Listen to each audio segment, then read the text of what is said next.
Então tá. Eu gostaria de desejar que todos sejam muito bem-vindos.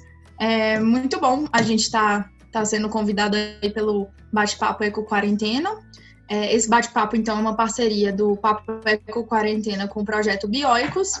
E a gente vai começar a falar com o tema de hoje sobre a conservação marinha e impactos antrópicos. O bate-papo vai ser conduzido por mim, Mariana, pela Rafa e pelo Otávio, que somos membros do Instituto Bioicos, da diretoria, e a Mayumi, que é do Bate-Papo Eco Quarentena. A lista de perguntas. Antes eu vou falar como que vai ser a programação. A Rafa vai começar iniciando, só falando um pouco sobre o nosso instituto, depois eu vou falar um pouco sobre a nossa revista e aí a gente começa sobre os temas mesmo. A Rafa vai começar sobre lixo marinho, o Otávio sobre recifes de corais e eu vou falar sobre populações tradicionais. Então, no final de cada apresentação, as perguntas vão ser liberadas. Então, para fazer perguntas, vocês vão escrever no chat mesmo, escreve em caixa alta assim, pergunta e o seu nome, que aí a gente abre para as perguntas, a gente chama vocês. E caso não dê tempo de todo mundo perguntar, a gente vai responder depois qualquer coisa pelo Instagram, tá bom? Então, eu vou chamar a Rafa para começar a falar sobre o Instituto. E aí, pode vir, Rafa. Oi, gente, boa tarde. Obrigada, Mari, obrigada, Mayumi, pelo convite aí. Bom, então, como a Mari falou, eu sou a Rafaela, eu sou diretora executiva do Instituto Bioicos. E eu vou falar para vocês um pouquinho de como surgiu o projeto Bioicos até a gente chegar no Instituto, né, que a gente fundou esse ano. Bom, então, o projeto Bioicos, ele foi fundado pelo professor Douglas Peiró em 2007. E ele tinha como objetivo, e a gente tem esse objetivo até hoje, de conservação dos oceanos através da conscientização das pessoas por meio da educação e da divulgação científica. Então, vocês que já acompanham o nosso trabalho, ou que ainda não acompanham, passar a acompanhar o nosso trabalho a partir de agora, vocês vão ver que o nosso principal objetivo é a divulgação científica da biologia marinha. E, para isso, a gente tem algumas vertentes, né? O projeto, ele começou com algumas vertentes, que a gente tem até hoje, a gente está incorporando outras. Então, a primeira delas é que o projeto ele oferece cursos de campo, né? Então, é o professor Douglas Peiró que dá esses cursos de campo, e a gente já teve curso de campo de introdução à biologia marinha, de tópicos avançados em biologia marinha, a gente já teve de baleias e golfinhos, de tartarugas marinhas, e a gente já teve alguns outros, e no segundo semestre desse ano a gente vai ter alguns novos, como exemplo de ecologia antártica. Então, além dos cursos que a gente tem, né, que o projeto disponibiliza, a gente tem a revista Biologia Marinha, né, de divulgação científica, que ela é gratuita. Eu não vou entrar muito em detalhes porque a Mariana vai falar sobre ela mais para frente com vocês, mas a gente a gente disponibiliza então essa revista no nosso site, e essa revista ela é composta por artigos que a gente publica a cada 15 dias no nosso site também. Então, nós contamos com vários voluntários, escritores, que eles são interessados nesse tema de biologia marinha e eles fazem parte do nosso projeto como voluntários. Então, eles escrevem esses textos e a gente publica a cada 15 dias no nosso site também. E o compilado desses artigos a gente faz a nossa revista. Além disso, a gente tem o nosso podcast, que está bem no inicinho, mas já está deslanchando aí, com também podcast sobre os nossos artigos, e a gente também tem a ideia de lançar outras ideias para o podcast, e a gente também está trabalhando com vídeos no YouTube. Então, tanto os vídeos quanto os podcasts são bem novos, mas a gente está aí engajados em fazer com que eles, né, durem assim como os nossos artigos. Bom, aí essas são algumas vertentes do nosso projeto, e por causa disso, que a gente viu que o projeto estava sendo bem visto pelas pessoas, a gente decidiu fundar o Instituto de Biologia Marinha, que a gente fez a reunião de fundação dele no dia 1º de abril desse ano, e foi uma reunião online. Para quem já acompanha o nosso projeto aí já deve ter visto que a gente, né, publicou que nós fundamos o Instituto, e eu, a Mari e o Otávio nós fazemos parte da diretoria, junto com outras pessoas também, né? E o professor Douglas sendo o diretor-geral. E a ideia do nosso instituto é a gente crescer cada vez mais na divulgação científica e ser reconhecidos no país e também, né, em vários outros lugares, como assim, os principais mesmo nessa área aí de divulgação e educação científica. Bom, a respeito do Instituto eu queria falar sobre isso, agora eu vou passar a palavra para a Mari para ela falar um pouquinho para vocês da nossa revista. Então, gente, agora eu vou falar um pouco sobre a nossa revista, porque ela vai entrar nesse nosso tema da conservação marinha, que é o tema que a gente escolheu. Então, vamos lá. Essa é a nossa revista, Biologia Marinha, de divulgação científica. Ela faz parte do projeto Bioicos, que agora virou Instituto Bioicos, e é um modo de informação bem rápida e de fácil acesso para todos. Qualquer pessoa pode acessar gratuitamente, cadastrar gratuitamente, é só ter acesso à internet. Aqui está o nosso site, bioicos.com.br, aí você vem aqui em revista, Biologia Marinha, e aqui a gente tem a revista, você pode cadastrar para sempre receber pelo e-mail, e aqui a gente tem alguns volumes para serem baixados, e aqui a gente tem os artigos também para serem lidos online. Esses artigos, eles têm todo o conteúdo que a gente vem escrevendo sobre informação marinha, e além de ter essas informações aqui nos artigos, a gente também consegue obter essas informações no Instagram e no podcast, que a gente está transformando todo esse conteúdo. Vou voltar aqui para a apresentação. A gente consegue, por mês, assim, vendo as estatísticas dos últimos meses, aproximadamente 3 mil pessoas entrando no site e 2.000 visualizações na parte da revista, sendo mais ou menos 300 pessoas lendo por artigo, 300 pessoas por artigo por mês. Então, são algumas estatísticas. E a gente sempre tenta fazer a apresentação do conteúdo nos nossos artigos de uma linguagem adequada para o público-alvo. Disseminar a biologia marinha, conhecimento de biologia marinha, sem ser de uma forma muito técnica, muito científica. É correta, mas a gente adapta essa linguagem científica para a população em geral. E a gente também tem uma questão de acessibilidade. Por exemplo, essas imagens assim, os esquemas, imagens, qualquer uma, a gente tenta adaptar para as pessoas cegas e com deficiência visual, a partir do Alt-TXT, que elas conseguem ler a partir de um programa o texto completo, e tem a descrição das imagens também. E a questão da linguagem adaptada é muito importante, porque muitas vezes a gente tem, assim, pesquisas científicas que são divulgadas no meio científico, nas revistas científicas em inglês, e acaba que a população não tem acesso a isso. Então, a gente vai traduzir para o português essas informações e de maneira mais fácil. Por exemplo, esse trecho aqui é de um artigo que tem lá na revista. Aí, ó, um artigo publicado na Scientific Reports, da Nature. É um artigo super complexo em inglês, então não vai ser todo mundo que vai entender. Então, o que a gente fez? A gente pegou essas informações desse artigo, que são super válidas para o nosso conhecimento de conservação marinha, e a gente fez um artigo e publicou lá. Passei 2 vezes. E aí, assim, a gente vai ter vários temas bem variados sobre biologia marinha, e não só simplesmente os organismos marinhos, mas impactos antrópicos, métodos de conservação, ecologia. E a gente divulga as causas ambientais também, por exemplo, ecoturismo marinho, modelos da ONU de conservação, problemas ambientais e métodos de pesquisa e ferramentas em conservação. Por isso que entra aí já no nosso tema de conservação, por exemplo, o monitoramento a partir de imagens, de fotografia, fotoidentificação. Passando aqui. E a gente também tem muita legislação nos nossos artigos. A gente cita a Constituição Federal, o Plano Nacional de Gerenciamento Costeiro, a questão das unidades de conservação em fácil acesso para os nossos leitores, porque é muito raro alguém pegar uma Constituição e ler ela inteira, né?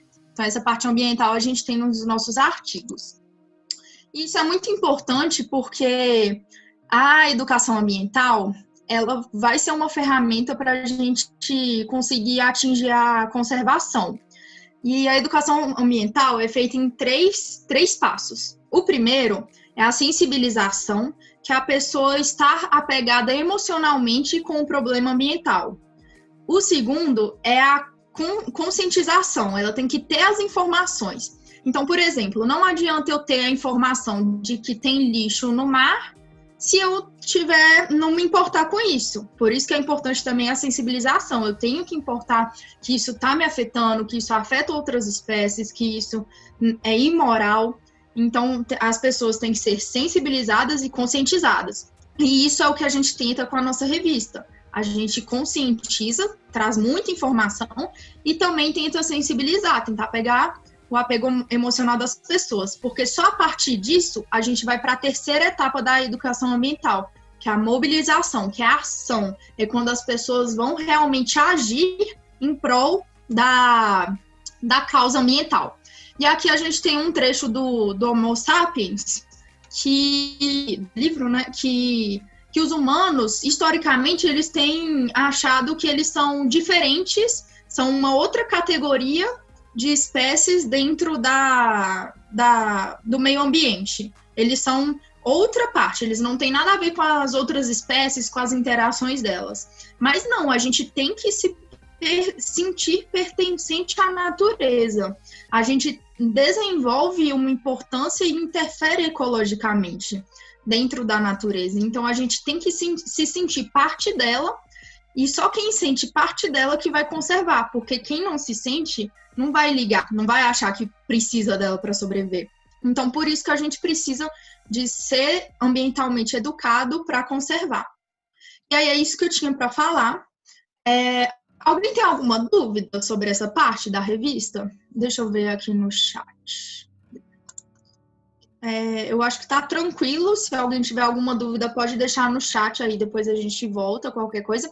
E aí agora eu vou chamar a Rafa para iniciar falando sobre lixo marinho. Logo após vai ser o Otávio e por fim eu, tá bom? Então vamos lá, pode ir, Rafa. Mari, você pode... eu posso compartilhar a minha tela aqui? Sim, eu tirei a minha aí agora. Você pode compartilhar a sua. Tá. Só um minuto. Tá aparecendo aí?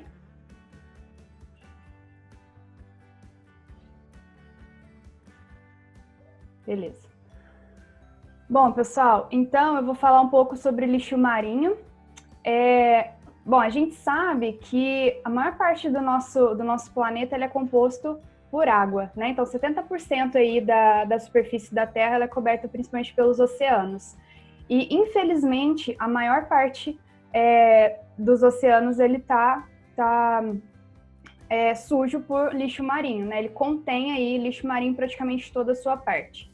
E a gente está falando em lixo marinho, mas a gente tem principalmente dois tipos.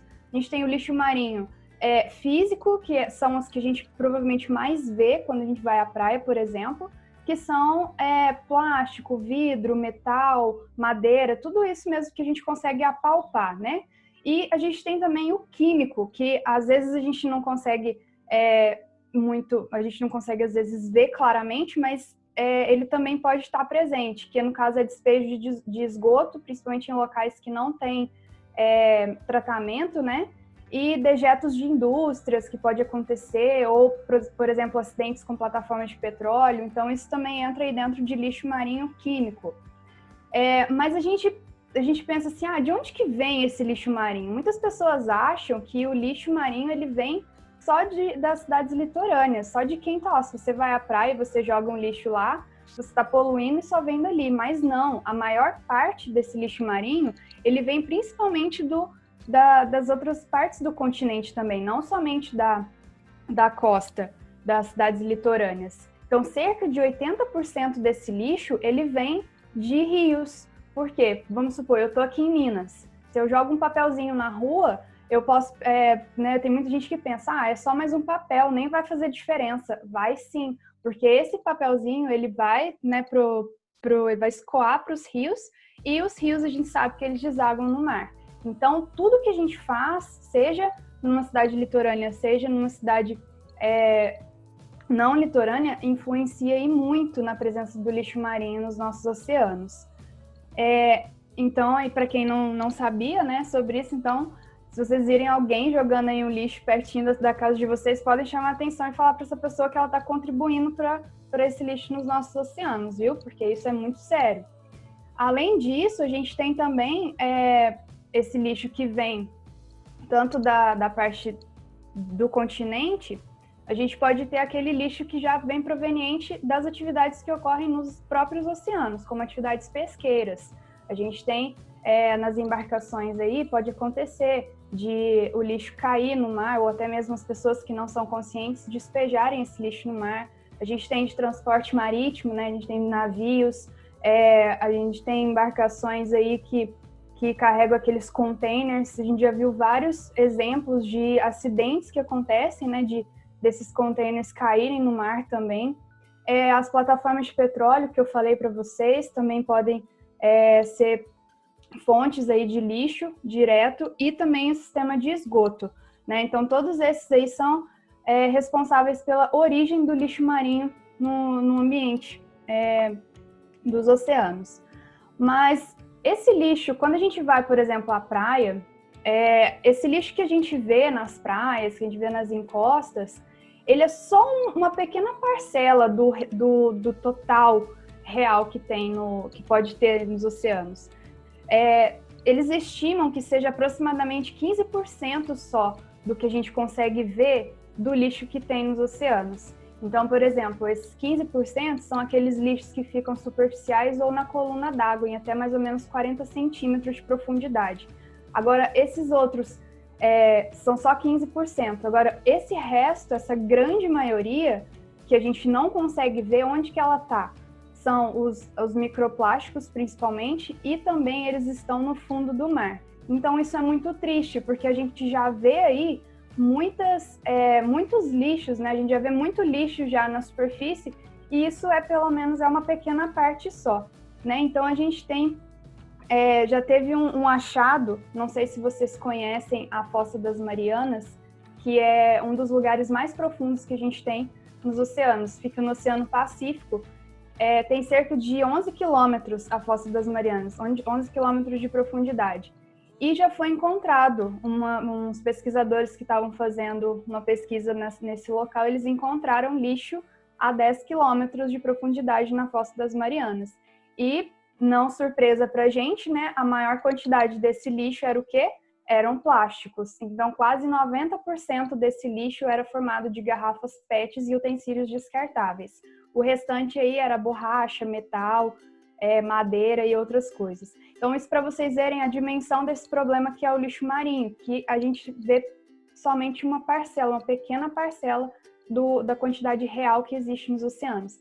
E aí a gente vê características como essa, que são os oceanos de plástico que a gente conhece, ou ilhas de plástico. Também fica no Pacífico, e essa ilha, que a gente chama ilha de plástico, ela fica próxima da Califórnia, entre ali a Califórnia e o Havaí, no Oceano Pacífico. E, acreditem, tem cerca de 79 mil toneladas de plástico nessa ilha. Então, assim, imagina, é muito lixo. E somente nessa área da costa dos Estados Unidos. Então, é uma situação triste, porque a gente fica imaginando os animais, né, que são afetados por esse lixo. Não só os animais, mas como o ecossistema como um todo. Então, falando, né, entrando nessa parte aí dos animais, vamos falar um pouco dos impactos, né, dos efeitos negativos aí. A gente pode ter os efeitos físicos, que é principalmente a destruição do ecossistema pela acumulação de lixo, que vocês podem ver na imagem aí, a quantidade de lixo que tem está destruindo o ecossistema, né? Além disso, efeito físico, a gente tem o efeito químico, que é a liberação de substâncias tóxicas. A gente sabe que todo esse lixo aí, ele possui substâncias tóxicas que vão causar danos também nesse ecossistema. E, principalmente, a gente tem os efeitos ecológicos, que eles podem ser dois, principalmente, com a fauna, sobre a fauna marinha, que a gente tem a ingestão de lixo e o enredamento. Então, a gente tem cada vez mais cenas nesse sentido, né? Os animais aí, eles são diretamente afetados, porque eles podem ingerir esses alimentos, esse lixo, pensando que são alimentos, e eles podem também ficar presos, né? Vocês estão vendo aí essa ave presa aí no plástico, vocês estão vendo aí essa outra ave suja de petróleo, né? A tartaruga aí tirando uma rede de dentro dela que ela comeu. Então são cenas que a gente cada vez mais vê, são cenas muito tristes, porque se a gente não tem um pessoal que ajuda esses animais, né, com a reabilitação, principalmente, muitos deles acabam morrendo. E só um estudo, pessoal, que foi realizado na Califórnia, eles indicaram, em 2004, esse estudo, eles indicaram que a água do mar, ela contém 6 vezes mais partículas de plástico do que plâncton. Para quem não sabe, plâncton são aqueles organismos que eles ficam à deriva das correntes marinhas. E a gente tem uma parcela no plâncton, que são os fitoplânctons, que eles são os principais responsáveis pela produção de oxigênio no mundo, né? Então, a gente está afetando e não só esse ecossistema marinho, mas a gente pode afetar principalmente nós também, que dependemos deles, né? Então, com essas fotos que vocês podem ver, praticamente toda a fauna marinha já foi afetada por lixo. 40% das espécies de baleias e golfinhos, 36% de aves, todas as espécies de tartarugas marinhas, todos eles já foram encontrados com algum tipo de plástico no seu estômago. E qual que é o problema, né, de encontrar plástico no estômago desses animais? Bom, eles vão ingerindo ali plástico, aquele plástico não consegue ele não é digerido, né? Então vai cada vez mais obstruindo o trato digestivo desses animais, eles vão ficando desnutridos, porque eles não conseguem os nutrientes necessários, e aí eles podem acabar morrendo ou então encalhando nas praias, que é o que a gente vê bastante também, né? Outra coisa também que acontece bastante é o fato das linhas de pescas que podem ficar nos oceanos também. Isso causa o enredamento desses organismos.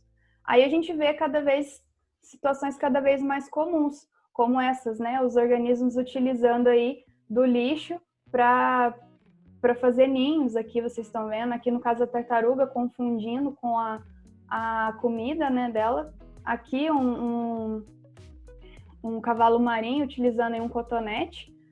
E aqui um surfista, né, surfando aí no meio desse lixo todo. E, infelizmente, quando a gente encontra um animal morto, isso é o que a gente pode encontrar no estômago deles.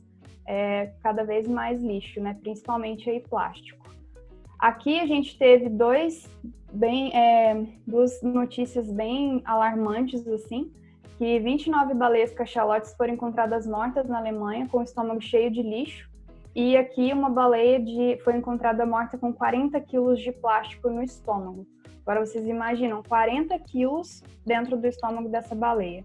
É muito triste, né? Essa situação. Bom, além disso, a gente tem, além desses efeitos, a gente tem os efeitos econômicos e sociais também. A gente tem declínio na pesca, porque cada vez mais a gente tem peixes morrendo. Então a gente tem aí um declínio, né? Para quem depende aí da pesca como forma de subsistência. A gente tem também que pode afetar o turismo, porque quem vai querer nadar num lugar que está todo sujo, né, de lixo? Então, muitos lugares aí que estão vivendo essa realidade de lixo marinho, eles já têm visto o número de turistas diminuir. E também gasta-se muito dinheiro para limpar as praias. A gente tem também danos a motores de barcos, que pode ficar preso aí com linha de pesca e também causa danos. E além de saúde pública e segurança humana, porque a gente pode contrair doenças nadando nesse ambiente. né, todo sujo de lixo. A gente pode, às vezes, cortar o pé se tiver um vidro na praia, por exemplo. Então, são questões, assim, bem difíceis e bem nocivas, não somente para o ecossistema marinho, mas para nós também, né? E aí, pessoal, já quase finalizando aí o que eu tenho que falar para vocês, a gente tem esse evento todo ano, International Coastal Cleanup. Geralmente ele acontece em setembro, não sei se vocês já ouviram falar, e é um evento que ocorre no mundo todo, é um fim de semana, um sábado e domingo, as pessoas vão para as praias, para os rios, para coletar o lixo. Então, junta várias pessoas, né, faz um mutirão mesmo, e essas pessoas recolhem esse lixo durante esses 2 dias. E aí depois eles separam os tipos de lixo, eles contabilizam quantos quilos eles conseguiram coletar. É uma forma mesmo de mostrar para a sociedade o problema que a gente está, né, tá tendo com o lixo marinho aí. E aí, só para mostrar para vocês, em 2019, a gente teve esses 10 itens como os mais encontrados. Eles fazem todo ano um relatório falando sobre isso. Então, eles encontraram aí em 2019, o que mais foi encontrado foi bituca de cigarro. Depois foram essas embalagens aqui, de plástico, principalmente de balas, mas também de outros alimentos. Em terceiro, aí, o terceiro mais encontrado foram os canudos. Depois, utensílios de plástico, né, tipo faca, colher. Depois, garrafas PET, tampas de garrafa PET, sacolas de plástico, principalmente de supermercado. Depois, outros tipos de sacola de plástico. Em nono lugar aí foram esses tipos de vasilhas, também de plástico. E em décimo, aí, o mais encontrado foram os copos e os pratos descartáveis. Então, vocês podem ver que a grande maioria aqui é formada por plástico, né? Então, canudo, sacola, isso daqui a maioria é plástico, né? Então, é só para vocês verem a dimensão desse problema. E aqui são outros tipos de lixo que eles encontraram, que são os mais estranhos possíveis, né, na coleta que eles fizeram. Olha, eles encontraram aqui aspirador de pó, gravata, dentadura, chave, espada de plástico, brinquedo de astronauta. Olha só a quantidade de coisas estranhas que as pessoas coletaram durante esses 2 dias nesse evento. Então, assim, as pessoas não têm consciência do tamanho do problema que é se elas jogarem uma simples coisa de forma inadequada, entendeu? Então, é só para vocês verem mesmo como que isso afeta aí o meio ambiente. Então, no total, em 2019, pessoal, eles tiveram aí mais ou menos 10,5 milhões de quilos de lixo recolhido em terra, mais aí de 10 milhões de quilos, e também teve um pessoal recolhendo aí, fazendo através de mergulho, e eles encontraram aí eles recolheram cerca de 36 mil quilos de lixo. Então é muita coisa, imagina, em 2 dias só. Agora vocês imaginam se isso fosse feito constantemente. Então é um problema aí muito grande que a gente tem. Quem quiser, depois eu posso passar o link de onde vocês podem encontrar esse relatório, tá? Tem dos outros anos para trás também, então eu posso passar para vocês depois. É bem legal esses relatórios. E por fim, como que a gente pode ajudar, né? Oi. Será que você consegue terminar essa última fala em 1 minuto e 45 segundos? Porque a sala vai fechar. Tranquilo. Esse é o meu último slide. Fechou. Então a gente pode fazer, como que a gente pode ajudar? Reciclando os materiais, a gente pode evitar ao máximo utilizar materiais que não são reutilizáveis, né, que são descartáveis. Então aqui a sacola ecológica, quando vocês forem no supermercado, por exemplo, leva a sua sacola ecológica, utilizem canudos de inox, não canudos de plástico, copo também. Então, assim, evitem ao máximo utilizar coisas descartáveis, que eu sei que é difícil nos dias de hoje com a pressa que a gente vive, mas é possível sim, tá? Bom, era isso que eu queria falar. Obrigada, gente. Se alguém tiver alguma pergunta. Tinha mesmo. Rafa, se você já quiser começar a responder as perguntas, pode ir. Tá. Vamos lá, então. Tem aqui da Cibele Cardoso. Tem algum projeto de retirada desse lixo nas ilhas de plástico? Eu sei que tem uma pessoa que criou um um projeto, não um projeto, eu acho que foi uma máquina, alguma coisa assim, que retira lixo dos oceanos. Mas eu não sei se foi, eu acho que não foi feito nessa ilha de plástico, não. Tá? Que eu saiba, nunca ouvi falar de algum projeto para retirar esse lixo de lá, não. Mesmo porque seria um projeto muito grande, né? E seria muito bacana se eles conseguissem realmente. Mas de falar com certeza, assim, eu não sei, tá? Da Gabriele, o movimento Zero Waste ou lixo zero seria uma alternativa viável para contornar essa situação? Nossa, se isso acontecesse, realmente seria maravilhoso, né? A gente ser capaz de não gerar lixo nenhum. Eu acredito, assim, sinceramente, que você não gerar lixo é muito difícil, mas a gente pode diminuir e muito o lixo que a gente produz. E de que forma que a gente faz isso? Daquela forma que eu mostrei para vocês. Se vocês vão, por exemplo, num supermercado para comprar fruta, por exemplo, eu tenho os meus não são saquinhos, mas não de plástico. Eles são reutilizáveis. Então, ao invés de eu utilizar o saquinho de plástico que o supermercado oferece, eu vou e levo o meu e compro as minhas frutas com os meus saquinhos reutilizáveis. Eu tenho meu canudo. Então eu vou tomar um refrigerante, por exemplo, na praia. Eu não tomo com canudo plástico, entendeu? Então, assim, acho que se cada um fizer a sua parte, a gente diminui muito a quantidade de lixo. Mas, sendo bem sincera, lixo zero, eu acho muito difícil da gente conseguir. Mas nada é impossível, né? Vamos lá para o próximo. Mari, eu faço os comentários também ou eu respondo só as perguntas? Se você achar que é interessante falar alguma coisa em cima dos comentários. Tá. Não, é porque tem a Janaína que falou, acredito que o movimento Zero Waste ajudaria, mas as pessoas precisam se familiarizar com o movimento. Até mesmo em academias e universidades vejo pessoas que desconhecem a causa. Isso é real, porque na universidade que eu formei, nas cantinas, assim, no restaurante universitário, eles proibiram o uso de copos descartáveis e cada aluno ganhava sua caneca.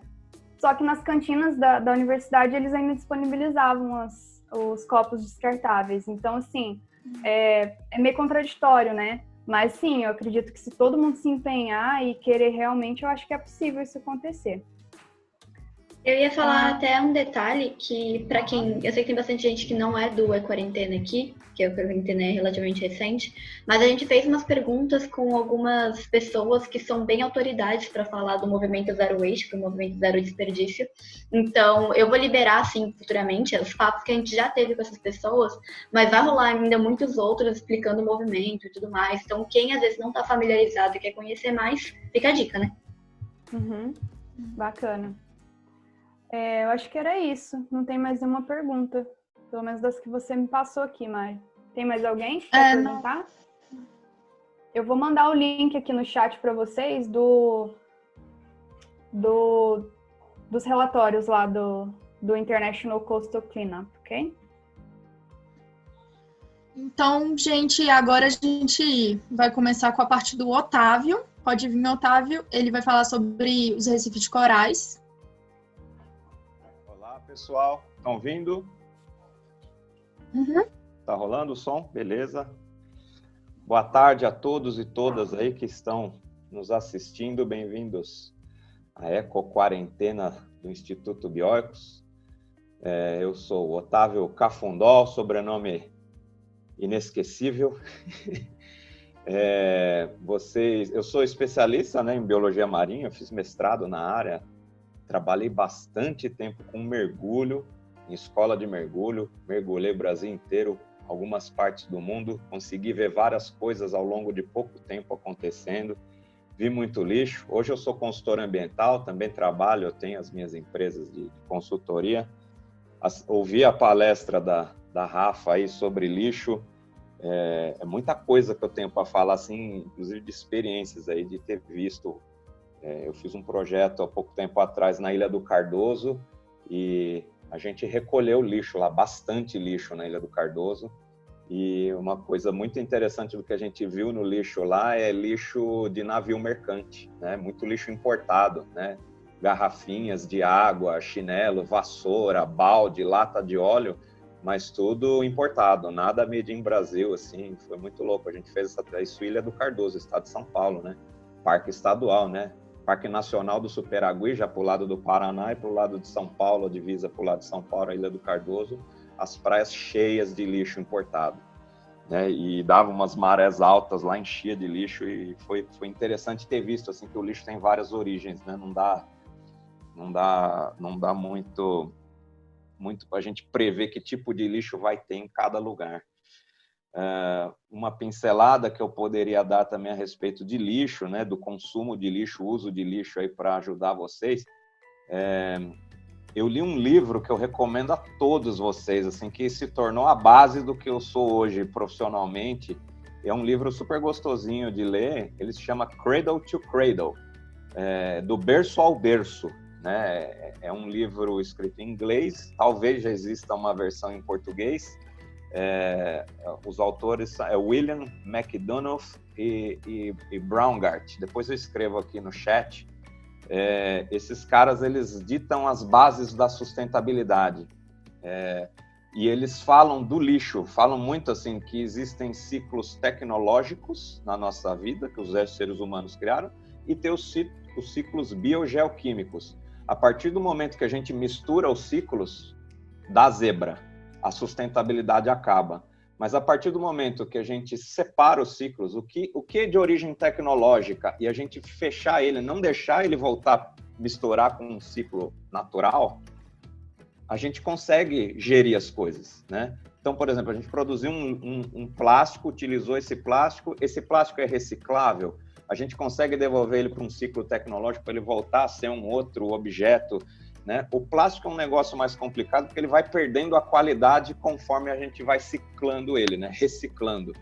Mas outros materiais tipo ferro, aço, alumínio, metais principalmente, é possível até fazer uma purificação e aumentar a qualidade dele, né? Sei lá, você pega uma panela velha e transforma numa peça automotiva.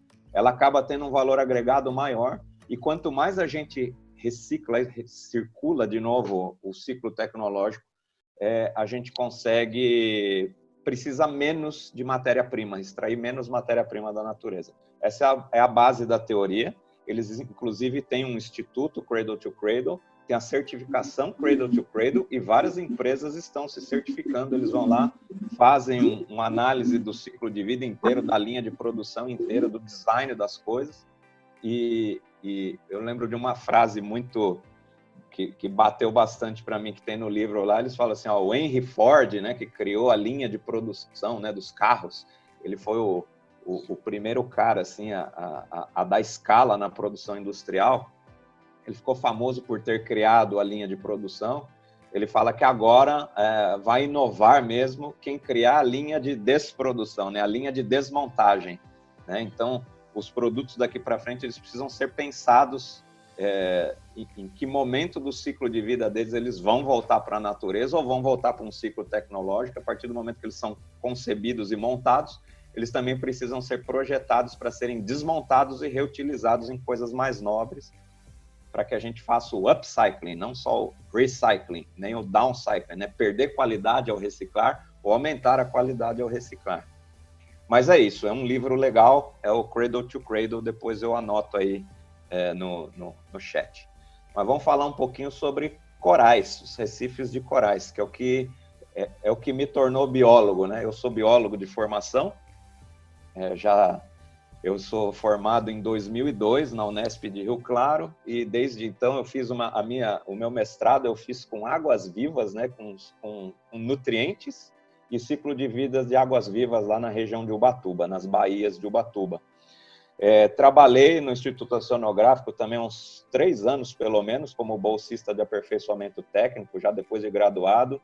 Trabalhei no Programa Antártico Brasileiro, no ProMarlan, que é um programa da Petrobras de monitoramento da costa do estado de São Paulo, da qualidade de água, dos emissários, as plumas de poluição, como elas circulam aqui na costa sudeste, né? Aprendi bastante coisa legal lá com modelagem, não só modelagem, mas também os impactos que isso tem na vida, né? De todo momento eu interagia com pessoas de monitoramento pesqueiro, né? Com pessoas da área de poluição. O meu estudo basicamente foi em cima das águas-vivas, que eu escolhi porque eu era apaixonado pelos selenterados, né, os corais. Eu sempre tive os meus aquários em casa e sempre tive os meus coraizinhos lá e fui criando afinidade, aprendendo a estudar água, a qualidade da água, que é fundamental para esses bichos. E de repente eu comecei a perceber que os picos de verão no litoral, aqui do estado de São Paulo, pelo menos, né, nas baías de Ubatuba, a água circula menos, ela é mais quente, né, e aumenta a quantidade de nutrientes na água, e depois de um tempo começa a rolar uma explosão populacional de determinados bichos que adoram nutrientes na água, tipo as algas e tipo os selenterados também. Algumas espécies de água-viva começaram a dar uns booms gigantescos assim, de população, e tempos depois tinha declínio da pesca da sardinha e de algumas outras espécies, porque coincidia com o momento que as sardinhas estavam desovando, as águas-vivas predam o que tem na coluna d'água, e isso começou a dar para perceber que isso impacta na pesca, né? Então, só o fato de ter poluição, ter nutriente na água, né? Alguns animais que conseguem absorver esses nutrientes da água, eles conseguem prosperar, não só as algas, né? Mas como as águas-vivas, e elas conseguem ter explosões populacionais só aproveitando esses nutrientes. E elas, na fase medusa, que elas estão na coluna d'água lá, elas são predadoras, né? E elas conseguem predar muita coisa que está no plâncton, incluindo ovos e larvas de peixes, que têm importância pesqueira. Então, puxa, para nós que somos da área ambiental, precisa ter estômago e cabeça no lugar para aguentar esse monte de informação, né? E em 2003, eu acabei me inscrevendo num programa do governo holandês, através do Instituto Holandês de Pesquisa Marinha, e eu fui passar uma temporada nas Antilhas Holandesas, no Caribe, e lá eu fui fazer parte de uma equipe de pesquisadores para encerrar um ciclo de monitoramento de 30 anos no sul do Caribe, né? Um ciclo de monitoramento não só dos corais, né, da cobertura de corais, a presença de algas nesses recifes de corais, por causa de mudanças climáticas, né? Mas também o impacto sobre as principais espécies pesqueiras de interesse comercial, né? Em especial os peixes territoriais, que eles nascem e crescem parados no mesmo lugar, que são as garoupas, né? As garoupas, os meros, os badejos, né? A gente estudou 14 espécies de garoupas, que, por exemplo, há 30 anos atrás, em um mergulho, era possível observar 40 indivíduos de uma determinada espécie. Em 2003, isso em 1973, né? Eu estive lá em 2003, eu precisei fazer 400 mergulhos para observar um indivíduo, né? Então, assim, numa janela de 30 anos, como isso mudou, né? Como várias espécies que são mais abundantes, elas começaram a migrar mais para camadas mais profundas dos recifes. As duas espécies mais importantes formadoras de recifes de corais no sul do Caribe, elas praticamente se extinguiram, né? Elas ainda existem, e várias iniciativas não governamentais e governamentais estão sendo tomadas para fazer restauração em recife de coral, não só no Caribe, no Brasil tem um pouco, no Caribe é onde mais tem, né?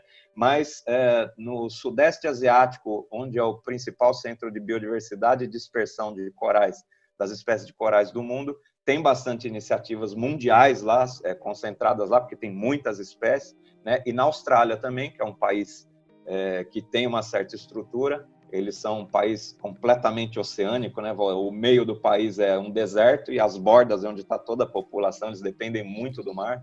Na Austrália tem várias iniciativas e eles também são donos da barreira de corais, né? Da Grande Barreira, e tem lá a Universidade de Queensland, que tem um laboratório maravilhoso. Tem bastante gente do mundo inteiro trabalhando lá com restauração de recifes, né?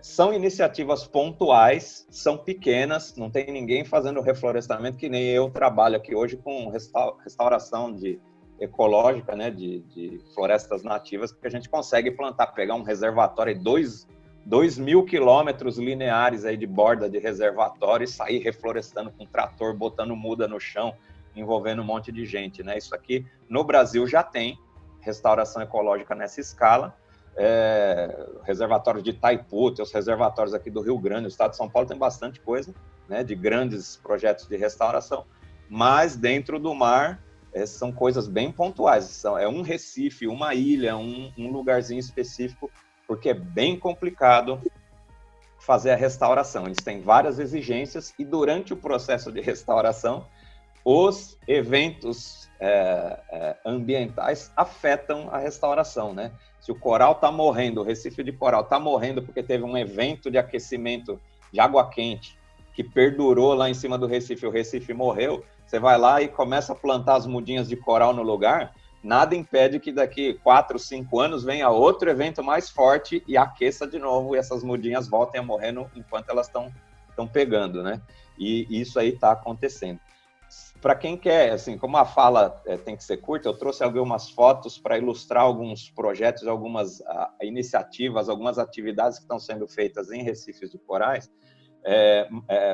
Eu vou mostrar aqui, vou compartilhar minha tela, mas para quem está procurando entender mais e ter uma noção maior do problema que os corais estão enfrentando, tem um documentário no Netflix chamado Chasing Coral, né? Procurando corais. Tem lá o Procurando Gelo e o Procurando Corais. É muito legal vocês assistirem. A metodologia que eles usaram lá no documentário é exatamente a mesma metodologia que eu utilizei. A gente estava utilizando em Curaçao em 2003, né? Ela já se consagrou aí o Reef Check. Um dos professores lá que aparece, o Charlie Veron, foi um dos mentores desse projeto que eu trabalhei, né? Ele fazia parte da rede que organizou esse grande monitoramento em 1970 e pouco. Enfim, e ele ele aparece bastante, ele fala bastante lá no documentário, ele é uma das grandes autoridades aí no assunto. Ele tem 2 livros, inclusive 3 livros, acho que são 3 volumes, que ele tentou descrever a maior parte das espécies de corais aí do Índico e do Pacífico, aí, do mundo inteiro, na verdade, mas o foco dele lá é a barreira de corais australiana, ele é australiano, e são hoje as nossas bíblias aí dos corais, tá certo? Eu vou compartilhar minha tela, vamos lá, o meu PowerPoint, para eu explicar para vocês um pouco do que se anda fazendo aqui no Caribe.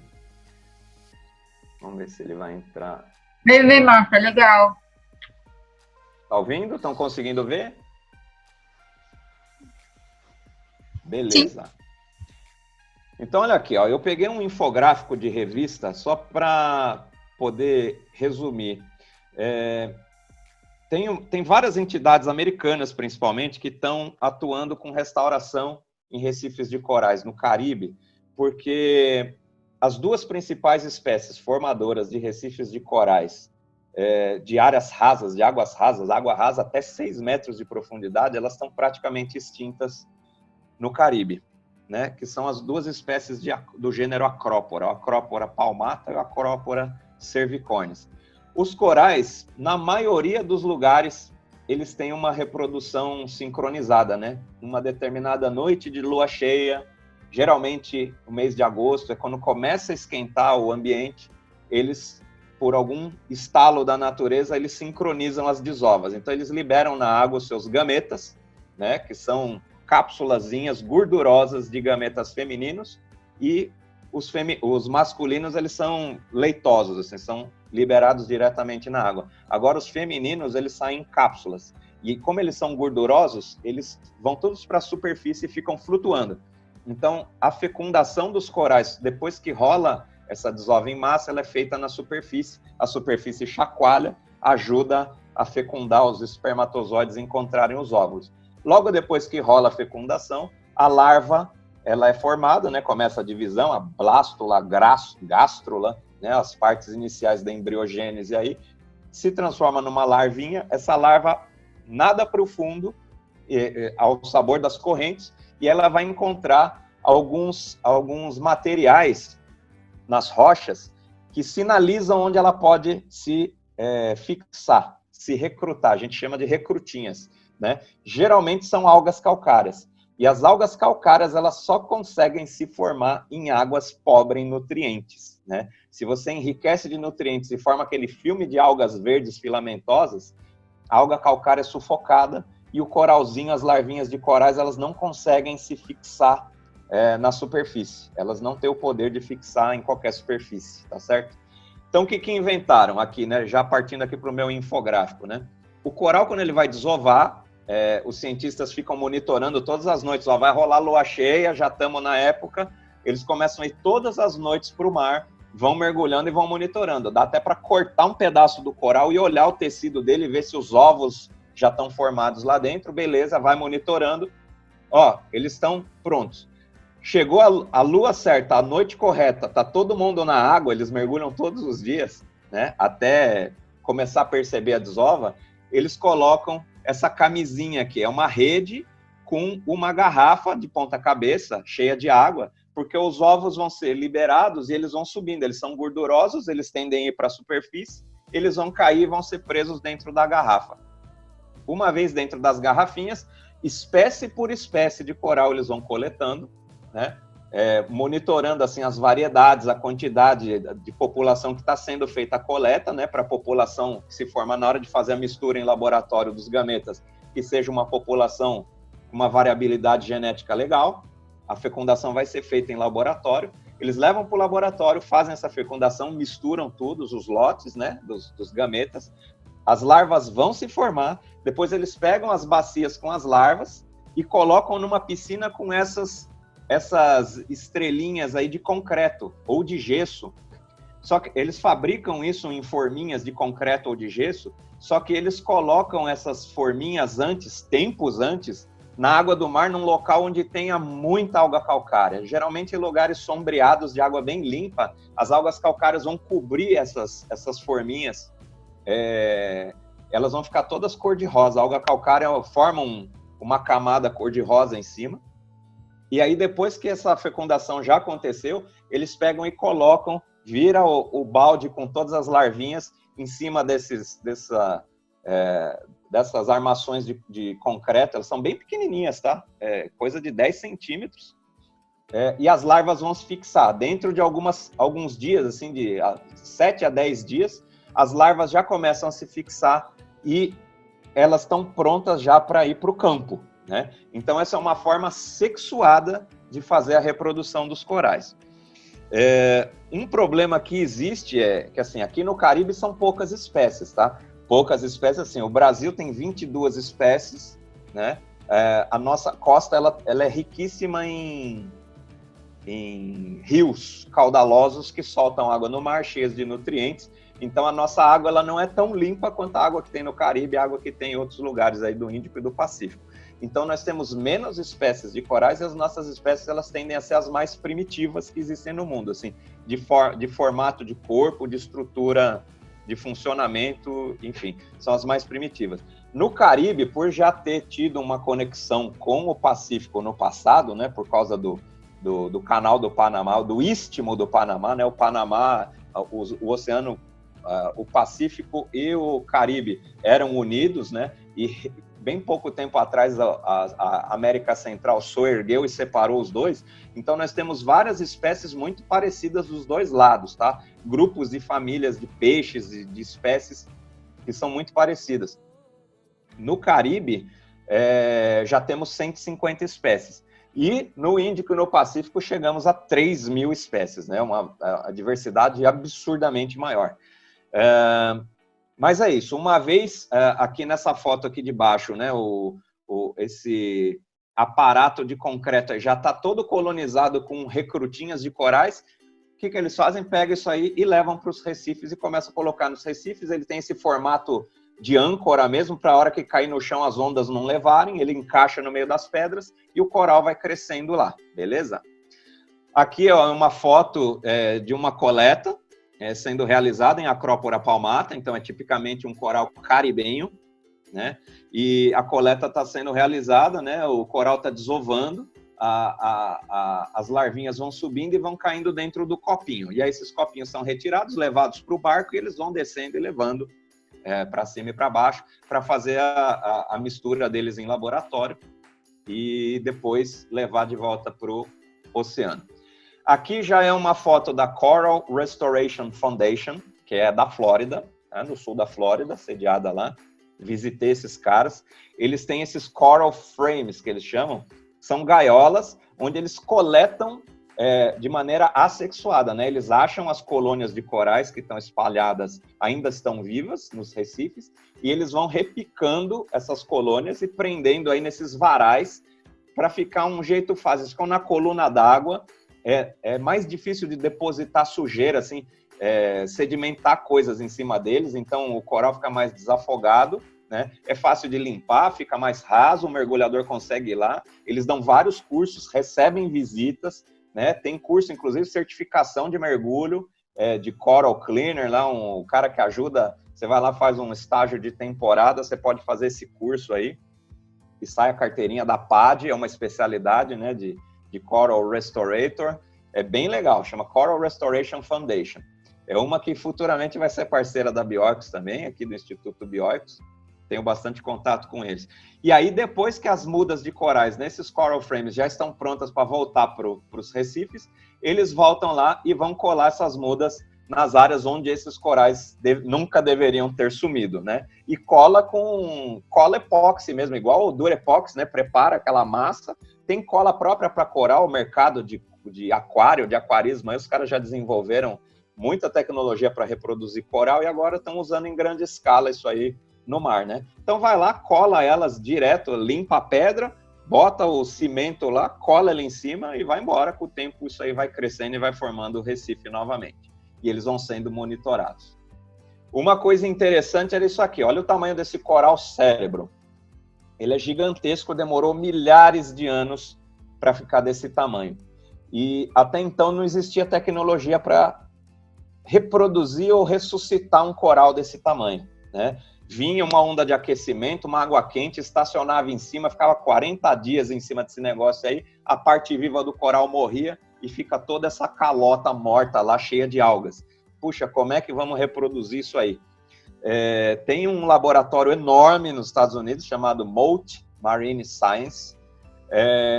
Um experimento lá, sem querer, em laboratório, um pesquisador quebrou um pedaço de um coral desse que estava dentro do aquário, e ele percebeu que o fragmento, quanto menor ele era cortado, mais rápido ele crescia. E ele começou a testar. Olha, se eu pegar o coralzinho aqui, cortar ele passava numa serra-fita, igual dessas de açougue, de serrar osso de carne, né? Começou a serrar o coral em pequenos fragmentos, os fragmentos, ele dá um start no crescimento do tecido dele, e ele cresce super rápido assim, você pega um fragmento de 1 centímetro, dentro de um ano ele já está com 10 centímetros quadrados, assim, ele já está E ele falou assim, poxa, eu não consigo pegar uma mudinha e transformar num coral gigantesco desse aí, com 5 metros de diâmetro, mas se eu pegar vários fragmentinhos pequenininhos e colar eles um próximo do outro, e todos forem clones, né, forem fragmentos do mesmo coral, teoricamente, eles vão crescer rápido e vão se fundir. E foi isso que começou a acontecer. Eles começaram aqui, nessa segunda foto, eles começaram a pegar vários fragmentinhos pequenos e colar, e rapidamente eles começaram a se fundir e formar colônias enormes. E aí eles conseguiram desenvolver uma tecnologia também para restaurar grandes colônias de corais que estavam mortas. Então tem que ir lá fazer uma limpeza no esqueleto e depois vir com os pequenos fragmentos e fazer uma colagem gigante de pequenos fragmentos, eles se reproduzem, o tecido cresce rapidamente, se funde, e eles conseguiram, já estão conseguindo com sucesso fazer a reprodução assexuada, né?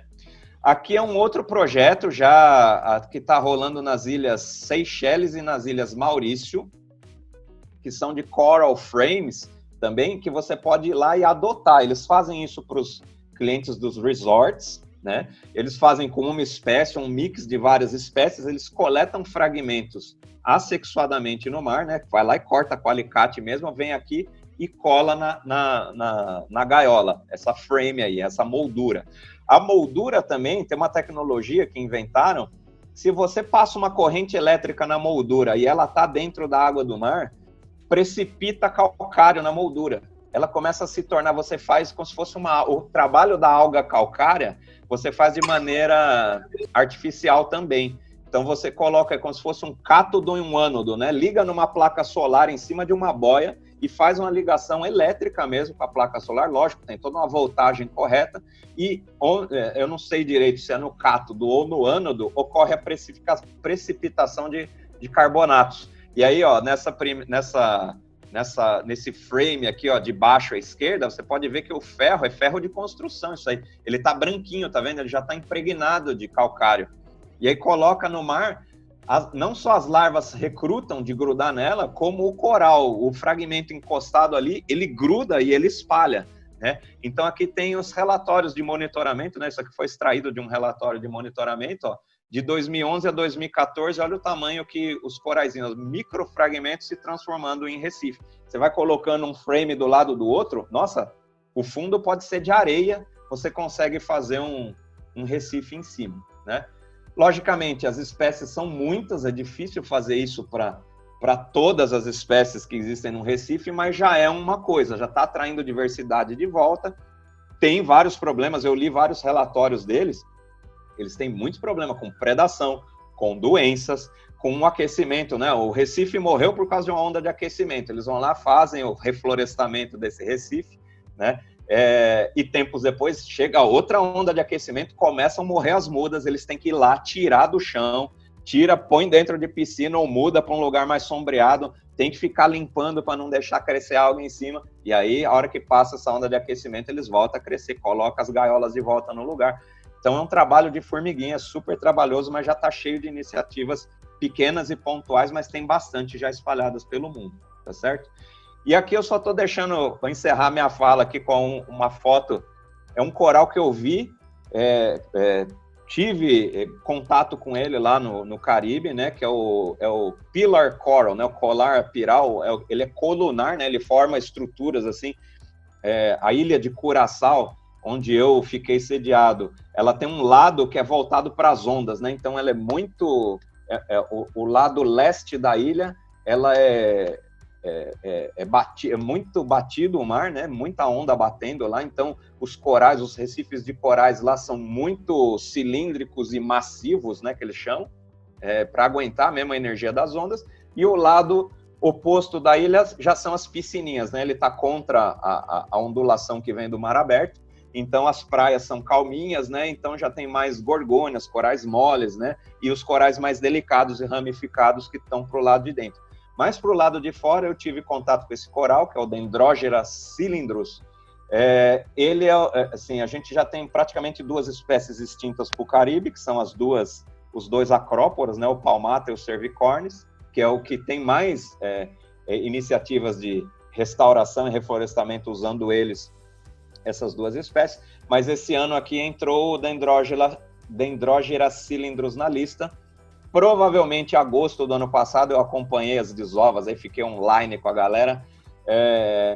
Provavelmente foi a última desova desses corais na natureza. E paralelamente a galera do Mote Institute, lá também americana, eles conseguiram pela primeira vez obter a reprodução desses corais em cativeiro, a reprodução sexuada desses corais, a desova em cativeiro. Então existe uma esperança, né? Além, assim, é possível reproduzir eles por fragmentos, só que eles são dioicos, ou seja, tem macho e tem fêmea, também tem essa, então é difícil, às vezes você está monitorando um monte de colônias, começa a liberar óvulo, começa a desova, só sai fêmea, entendeu? Ou só sai macho. Então eles tiveram muita dificuldade em conseguir coletar, e as colônias que eles têm em cativeiro, eles conseguiram pela primeira vez fazer a reprodução deles, então já esse ano já vai ter recrutinhas voltando ao mar aí, e essa é uma terceira espécie caribenha que eu vi bastante lá em 2003 e hoje já está entrando na lista aí dos presumivelmente extintos aí do Caribe. Tá certo? Então é isso, acho que acabou a minha apresentação aqui, stop sharing, vamos voltar à tela. Eu trouxe aqui um pouco de esperança, né? Tem gente se mexendo, tem bastante gente se mexendo, na verdade, não só com floresta, em espaços continentais, mas também dentro do mar. Eu sou ligadão nessa história aí dos corais, porque eu fui virar biólogo por causa desses bichos aí, sou apaixonado por eles. Eu não entrei em muito detalhe da biologia dos bichos, tal, mas dentro desses 15 minutos, o que eu gostaria de ter trazido para vocês é que existe uma esperança da gente botar a mão na massa e fazer as coisas acontecerem.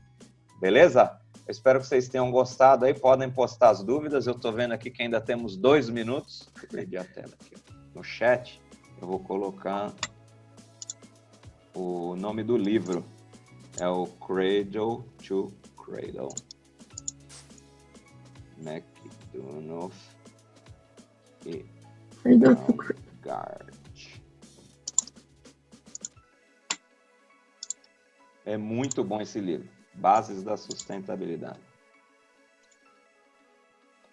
Inclusive, o livro original que eu comprei, ele é feito de um plástico que ele é upcyclable, ele pode ser derretido, o livro pode ser derretido e ser transformado em coisas de maior valor, e a tinta dele é feita à base de soja. Eu sei que você põe numa substância lá, o livro apaga. É muito louco. O livro já é certificado pela própria teoria deles, é muito legal. A origem das coisas, é bem legal. Então, eu comprei esse livro, ele já tem uns 20 anos.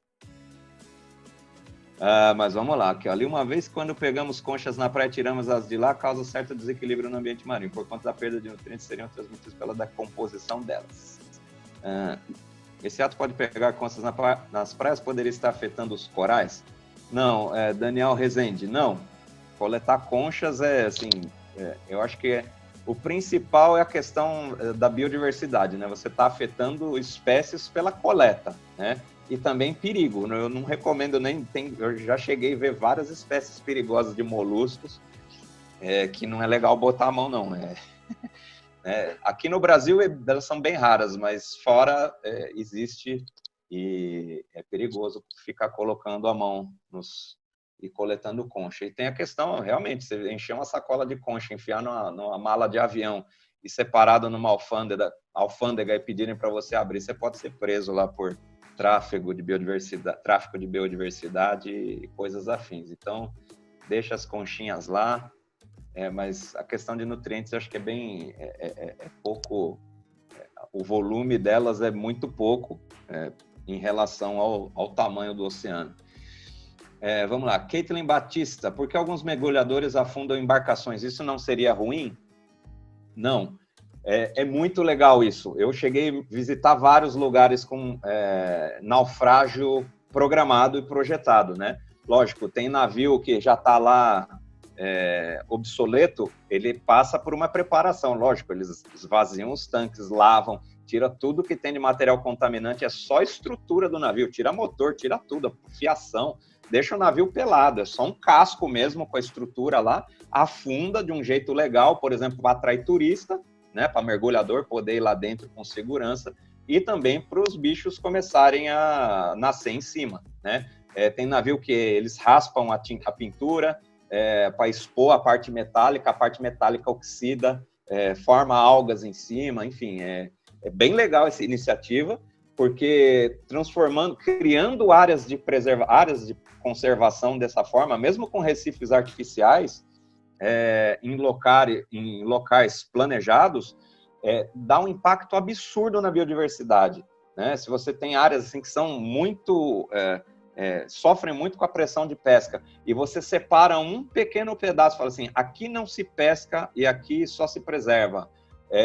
Os animais que vão crescer e prosperar ali, eles conseguem garantir a reprodução, enfim, a saúde das populações pesqueiras de uma forma absurda, né? Eu visitei 2 lugares assim, um em Paraty, a Ilha Anchieta em Ubatuba é assim, tem um perímetro de proibição de pesca lá, funciona assim, e em Curaçao tinha uma praia que é particular, é muito legal, são 3 recifes enormes lá chamados Porto Mari, depois vocês procuram na internet aí, Porto Mari, M-A-R-I. Nossa, era absurdo, eu mergulhava em todas as praias e recifes de Curaçao, Você ia para Porto Mari, era absurdamente diferente a quantidade de espécies, o tamanho das espécies, o comportamento delas, os locais, né, onde você avistava elas, simplesmente pelo fato de não ter pressão pesqueira. Então, a gente começou a acreditar que determinadas espécies só estavam ocorrendo nos outros recifes e nas outras praias, porque alguns pontos da ilha de Curaçao, entre eles Porto Mari, eram áreas absurdamente preservadas, né? Protegidas. Quem mais? Vamos lá. João Antônio, essa questão do lixo é polêmica. Difícil focar no descarte, quando do outro lado temos várias indústrias produzindo em massa o plástico. É verdade. Plástico é complicado, porque ele acaba sendo um subproduto do petróleo e a gente ainda usa petróleo pra caramba, né? Janaína, li uma vez, o mais importante que reciclar é reutilizar. Vocês do Instituto concordam? Lógico, é justamente a teoria do livro Cradle to Cradle. Se você separa o que é de origem tecnológica e reutiliza num ciclo tecnológico, a gente está cada vez menos precisando de recursos naturais. Eu acho perfeitamente reciclando e reutilizando, né? Reciclar para reutilizar. Então, acho que essa é a teoria, né?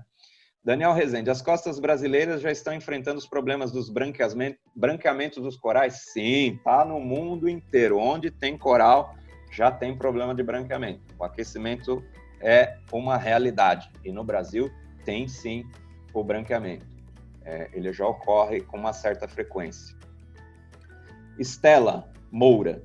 Conheço um projeto em Pernambuco para o reflorestamento de corais. Há outros espalhados pelo litoral brasileiro? Sim. Esse de Pernambuco provavelmente é vinculado lá ao Coral Vivo, né? Da Débora Pires e do Clóvis Barrera e Castro, né? Deve ter, tem outras, eu não lembro o nome de todos os pesquisadores espalhados pelo Brasil, mas tem uma galera bem legal no Brasil trabalhando com restauração de corais, já há bastante tempo. Mas o problema do Brasil é sempre o dinheiro, né? Nunca tem poder para dar escala no negócio, né? Essa que é a realidade. Eu acredito particularmente que a vontade do público em patrocinar projetos assim é muito maior do que empresas ou governos assumirem essa responsabilidade, né? Eu acho que esse é um dos motes aí para o Instituto Bioicos, né? A gente criou uma grande relação com o público, aí, com os nossos seguidores, e eu acho que essas iniciativas daqui para frente, através do Instituto, a gente vai começar a tentar organizar projetos nossos, né? Que estão aí dentro da minha diretoria. Thaís Santana, como os corais podem reagir à diminuição da acidificação dos oceanos? Nossa, corais, eles se adaptam de uma maneira absurda, Thaís. Isso aqui é um papo que vai longe, porque o conceito de espécie até nem funciona muito bem para corais, porque a gente vê hibridização de todas as formas, eles fazem simbiose com vários tipos de organismos, dentro e fora deles, né? Tem algas que vivem dentro deles, dinoflagelados que vivem dentro deles, eles se associam com vários outros tipos de espécies, com peixes, com crustáceos, eles se hibridizam, não tem isolamento, tecnicamente não tem isolamento reprodutivo, porque eles liberam tudo na coluna d'água, então a adaptação deles é relativamente rápida. O duro o problema da transformação do ambiente deles ser muito forte e muito rápida, né? Chegar uma massa de água quente, como vocês vão ver lá no documentário, no Chasing Coral, no Netflix, e vem uma água quente a 43 graus de temperatura, estaciona em cima do Recife e fica 30 dias lá. Não tem coral que aguente, né? Cauane Silva, de qual forma o protetor solar faz mal aos corais? Olha, é químico, o processo é químico, ele pode interferir em vários processos bioquímicos dentro do coral, né? Inclusive a Coral Restoration Foundation tem, no site deles tem lista das substâncias presentes nos protetores solares que devem ser banidas, que eles lá recomendam serem banidas, né? E quais as substâncias de protetor solar que podem ser utilizadas. Mas o problema é químico, lógico, afeta a vida deles. Ana Rodrigues, não conheci o processo de reflorestamento de corais, eu estou encantada. Eu gostaria de saber qual o critério de escolha de espécies para entrar no processo de reflorestamento. Olha, desses que eu citei, o critério são as espécies mais ameaçadas, né? Os principais formadores de recifes de corais em águas rasas do Caribe praticamente não existem mais, né? Foram dizimados aí por furacões, né? Por aquecimento, eles acabaram morrendo e agora por branqueamento e agora estão fazendo esse esforço aí de botar eles de volta, porque eles, as espécies de águas mais profundas estão lá ainda, estão em populações relativamente saudáveis, mas essas de águas rasas que estão sendo as mais afetadas, então é basicamente esse critério. São as principais formadoras de recifes em águas rasas e as que mais estão sofrendo, né, desaparecendo. Basicamente foram esses os critérios. Bom, acho que é isso, assim, o que eu consegui responder de perguntas, eu espero ter colocado para vocês as respostas aí que eu podia dar. Eu tenho um artigo meu na Scientific American, deixa eu ver se eu acho aqui, ó, Ician, Corais, Otávio, eu mando o link para vocês, que fala bem da biologia, loja segmento, vamos ver se eu acho.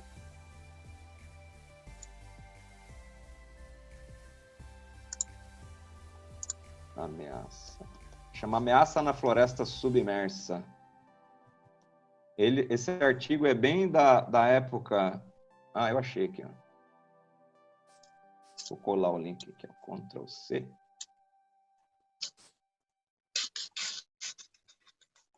Otávio, apareceu mais 3 perguntas lá no chat. Depois. Vamos ver, agora eu estou aqui no chat. Ó. Como o turismo brasileiro afeta os recifes? Existe alguma lei que regulamenta isso?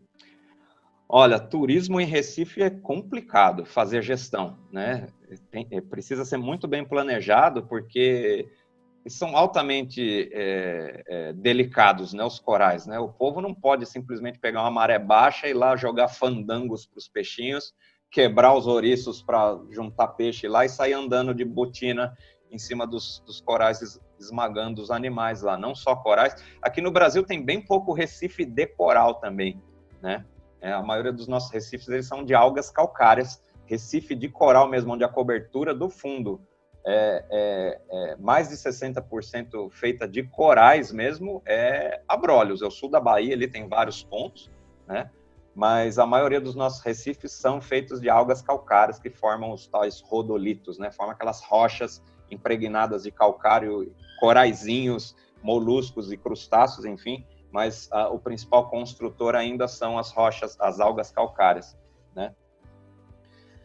Mas o turismo é complicado de ser feito, ele precisa ser muito bem regulado, plano de manejo, né? A legislação específica é plano de manejo, área protegida é plano de manejo, né? O zoneamento costeiro, as unidades de conservação, as APAs marinhas, né? Especificamente os níveis de zonas de uso e de intensidade de uso possíveis, precisa tudo ter plano de manejo, uma equipe multidisciplinar que entenda da situação local, né, e da pressão que aquele ecossistema ali consegue suportar, né? Tudo isso precisa ser muito bem planejado e articulado também com as empresas que fazem o turismo, os hotéis, né, os operadores de turismo lá. Sobre as espécies, fiquei encantada com esse reflorestamento, já falei dessa, ou não? Queria saber se há mais fracasso ou mais sucesso no reflorestamento, se no Brasil é esse trabalho. No Brasil, Isabela Teles, existe esse trabalho no Brasil, ele é feito com sucesso, mas não dá para saber, assim, a gente não conseguiu fazer recifes ainda como atingindo os índices ecológicos, né, que é um recife natural, ainda são trabalhos muito pontuais, então eu enxergo tudo como sucesso. Se nós estamos fazendo e os bichos estão sobrevivendo, já é sucesso, né? Débora, sobre espécies invasoras de corais, como as empresas que você já trabalhou lidavam com essas espécies? Olha, infelizmente, aqui no Brasil, nós já estamos tomados de espécies invasoras e tem bastante coisa se proliferando e não tem controle. Não conheço trabalhos de controle desses bichos aí. Ivina Diniz, pretendem fazer mais cursos e palestras online? Fiquei encantada com o reflorestamento dos corais. Podia ter algo assim online, tipo noções gerais? Olha, eu tenho um curso pronto de aquarismo marinho, onde eu falo muito de reprodução de corais. Nossa, é minha paixão. Eu já dou esse curso aí faz tempo e posso trazer para Bioicos, né? E eu falo de noções de ecologia, de funcionamento, né? Desde o que acontece embaixo do substrato, em cima do substrato, como é que é o controle dos processos químicos na água, como é que os bichos respondem a isso, como é que você controla isso tudo dentro de um ambiente que é um aquário, né? Mas eu olho o aquário assim, não um lugar assim para você ter um aquário bonito na sua sala, também dá, é para isso também. Mas eu olho muito mais para o olhar científico, assim, esse meu lado ecológico, eu evoluí, desenvolvi isso muito estudando mesmo, trabalhando com corais, e lógico, para fazer a reprodução deles, precisa de um baita monte de aparatos técnicos e científicos e laboratoriais aí para poder reproduzir eles em cativeiro, né? E, puxa, adoraria bolar um curso assim para vocês. Gente, acho que tá bom de perguntas. Se alguém tiver mais alguma pergunta, pode mandar no nosso Instagram, que a gente responde. A gente pode até passar pro Otávio, mas é porque nosso tempo, né, já tá apertado, senão a gente fica aqui até amanhã. Obrigada, Otávio. Valeu, estamos às ordens. Agora, eu vou falar sobre a importância das populações tradicionais na conservação. Eu vou tentar ir bem rápido, né, porque a gente já passou um pouco do tempo, mas aí vocês vão anotando as dúvidas aí que no final eu olho, tá bom? Então, eu escolhi esse tema de populações tradicionais porque muitas vezes a gente fica pensando só na questão dos organismos que não sejam da espécie humana, só pensa nos animais, nas plantas, e esquece da própria espécie, da espécie humana, que também tem os problemas, também sofre dificuldade. Então, para começar a falar disso, vamos falar primeiro o que a palavra tradição significa. A palavra tradição vem do traditio, que é do latim, que significa passar uma informação para frente, passar uma informação de geração para geração. E a partir disso, então, a gente pode começar a pensar no conceito de populações tradicionais, que seria passar sua cultura, seu conhecimento, seu modo e sua relação com o meio que elas vivem de geração para geração. E isso vai fazer parte da história. Então, as populações tradicionais, elas podem ser chamadas de comunidades tradicionais ou povos tradicionais também. E elas são grupos de pessoas que possuem uma cultura e um modo de vida diferenciado da comunidade predominantemente local. E essa comunidade predominantemente local geralmente é do contexto urbano, industrial, então elas vão se diferenciar. Então, por exemplo, aqui no Brasil, nossa realidade é ter as cidades do contexto urbano industrial e as populações tradicionais vão ser aquelas que são diferentes desse contexto. E essas populações também, essas comunidades, essas pessoas, elas têm que se identificar, se reconhecer entre si com características específicas. Então, alguns exemplos de populações tradicionais no Brasil são os caboclos, os quilombolas, os indígenas, ciganos ribeirinhos, os pescadores, que aí já entra mais na nossa área aqui da biologia marinha, os caiçaras, extrativistas, seringueiros e jangadeiros.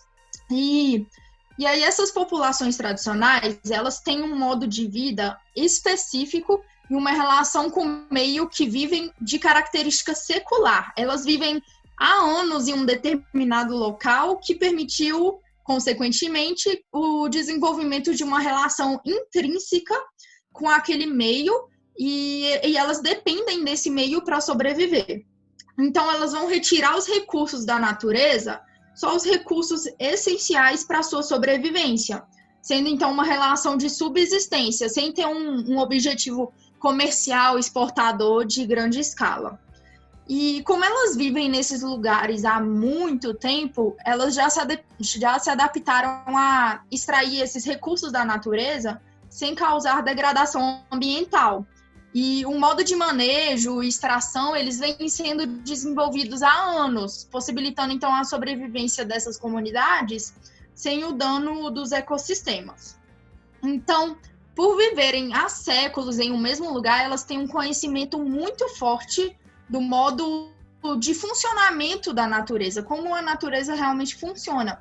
E elas vão se adaptar a esse funcionamento para a sua sobrevivência.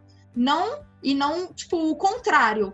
Por exemplo, o modo consumista global, que mais predominante global, que retira da natureza, não pensando nas gerações futuras, que só retira da natureza e não pensa no tempo que a natureza vai gastar para repor esses estoques de recursos que ela precisa, que vai estar errado. As populações tradicionais, elas já vão pensar nessa parte do tempo que a natureza vai precisar para repor esses recursos.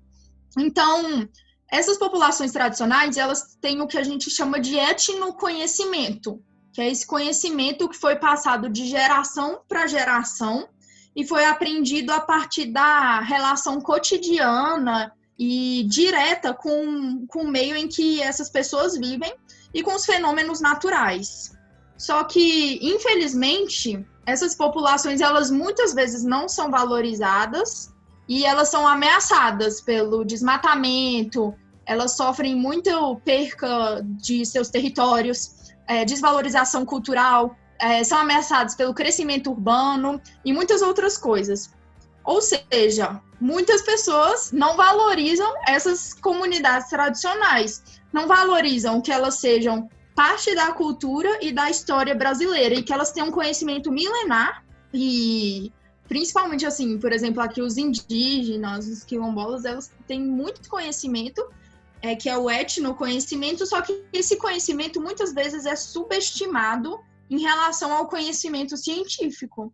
Só que os dois têm o mesmo valor. Por exemplo, as plantas medicinais. A partir do uso de plantas, as pessoas que não tinham acesso assim, à ciência mesmo, como a gente imagina, elas retiram da natureza formas de se tratar. E aí, a partir disso, o conhecimento científico veio, realmente viu qual que é a composição química de uma certa planta, mas esse conhecimento já existia há anos e é muito válido, então ele não pode ser subestimado. E aí, existem 2 livros que são muito importantes nesse quesito, que é o Mito Moderno da Natureza Intocada. Esses 2 livros, eles são bem antigos, mas atuais. E o Etnoconservação, que tem um capítulo que chama O Biólogo Autoritário e o Anti-Humanismo. Ou seja, existem biólogos, claro que não vai ser todo mundo, né? Porque não dá para generalizar, mas existem, e é um absurdo, porque existem biólogos que são anti-humanistas. O livro fala arrogância e o anti-humanismo. Eles não pensam na própria espécie, eles pensam mais assim, vou preservar a natureza, preservar um animal, só pensa nisso de preservação, quer que a natureza seja intocada para garantir a não interferência antrópica nos ecossistemas, só que essa natureza intocada é um mito, não tem como, porque existem populações que vivem ali. E aí esses biólogos que pensam isso, e não só biólogos, outras pessoas que pensam que a natureza tem que ser intocada, eles deixam de lado a própria espécie que já vai caindo cada vez mais na miséria. Isso começou, toda essa discussão começou com a criação do modelo de unidade de conservação lá nos Estados Unidos, que a ideia era o quê? Criar um espaço na natureza, tipo, delimitar um espaço que a natureza seja preservada sem interferência antrópica nenhuma, não permitindo a existência de nenhuma forma humana nessas áreas, retirando desses locais, então, todas as pessoas que viviam ali. Só que as pessoas que pode ser que viviam ali já há séculos, que são comunidades tradicionais, e têm direito sobre a terra, sobre aquela terra, eles podem ser que eles são tirados injustamente. E retirar essas pessoas das suas terras que estão ali já faz muito tempo não é justo, porque elas, além delas já estarem ali, elas não degradam a natureza igual outras atividades que a gente conhece. Elas precisam realmente da natureza. Quem realmente degrada não é essas populações que estão lá. É o homem do contexto urbano industrial, consumista e exportador, que visa o desenvolvimento econômico e não pensa em garantir a existência dos recursos naturais em mesma quantidade e qualidade para gerações futuras. Então, quem degrada o meio ambiente é o aquecimento global, essas atividades humanas de crescimento urbano, é a poluição em todos os seus âmbitos, a caça predatória, a erosão, a contaminação por substâncias radioativas e metais pesados, é a degradação de hábitat e muitos outros problemas ambientais antrópicos que a gente conhece. Então, quem vai degradar o meio ambiente são essas pessoas que realizam essas atividades de grande escala, e não as populações pequenininhas de subsistência que já viviam ali.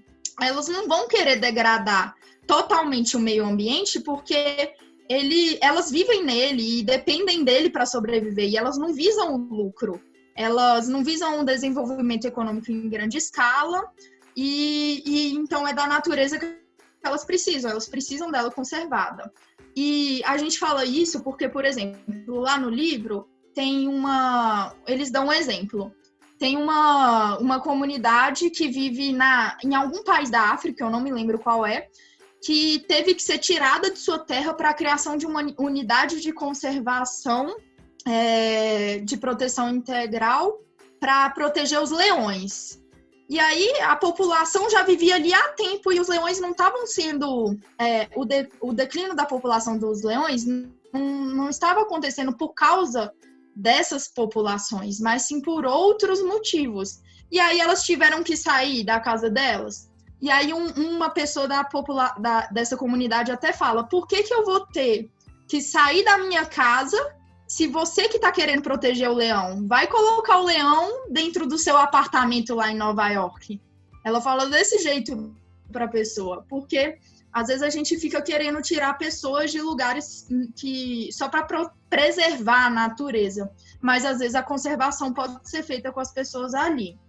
E apesar de existirem, sim, unidades de conservação de proteção integral que são realmente necessárias e seus motivos de reconhecimento são importantes em certos casos, então, tipo assim, a unidade de proteção integral tem seus motivos, mas às vezes, pelo menos na minha opinião, é importante dar preferência para as unidades de conservação de uso sustentável e de outras áreas protegidas que vão garantir a ocupação da área pelas comunidades que já viviam ali, com seus respectivos modos de manejo e relação e extração de recursos com a natureza, porque elas já viviam ali e não estavam impactando tão fortemente.